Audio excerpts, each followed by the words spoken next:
I have a short clip of Castor checking out the curtain. So I just got this kind of like a party background thing, like you take pictures in front of with like little, just like confetti strings or something, like a little curtain that you'd walk through. And that's the goal, is to have him walk through it. But I'm just gonna start by having it on the other side of the fence so he can leave if he wants.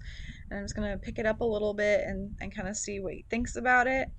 And I wouldn't start on this step with like Atlas, but Castor's a pretty confident dude. When I was bringing it over here, he was walking up to it. It was just really far away and I was out of frame, so I had to cut that out. But if your horse is more worried, on the worried side, then I would just fold it up and then have him see it from that before all these like little long things are flying toward him.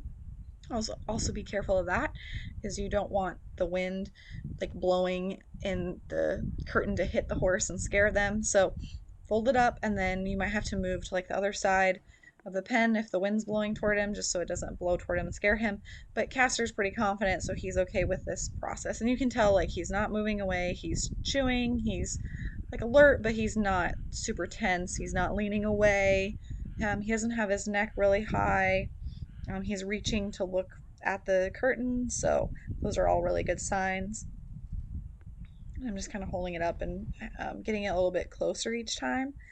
Um, and then I'll move up to having it closer to him, bringing it over the fence, actually touching him with it. And I'll do those in different lessons. Like so I'm asking him to kind of target my hand. I put my hand in front of it so I want him to kind of follow it and target it with his nose. That's kind of the first step, is just looking at it, having him follow it with his nose, maybe touch it, and then I'll move on to putting it inside and touching him with it, and then having it up in like an actual curtain position, and then having him walk through it. So it's just going to be really broken down. Like there, he's a little tight, he's a little tense about it. He wants to back up a little bit. Um, so he probably wasn't, and he was really close to the fence. So I had asked him to move aside so he could see it on his other eye, and he had side passed all the way up. So you can see when he was tense there, he moved away, but he also probably feels a little trapped because he's really close to that fence. So he took a step over and he felt more comfortable. So being aware of those little things, like you could tell, like he was tense, but he didn't leave and like walk away. And you really don't want your horse to get to that point. You don't want to have them go over threshold. This is nice because he gets a little bit closer to it on his own. That was really good.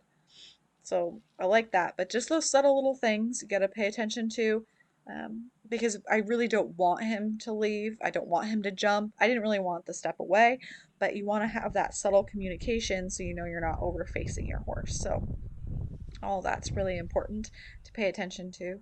But I love this. This looks really good. It's just kind of hanging out, looking at it. And it's getting a little bit closer to him, and like the little strands are going through the bars of the round pen, so it's getting closer. And you want to be careful. You don't want it to like smack him in the face or scare him or get up underneath his nose and he could strike out, so you got to be very careful with that. But that's pretty much all I'm doing for this lesson, and then we'll move on with every other step. So I'm just going to give him a little jackpot and call it a day with that. But good little steps to build his confidence is what we want.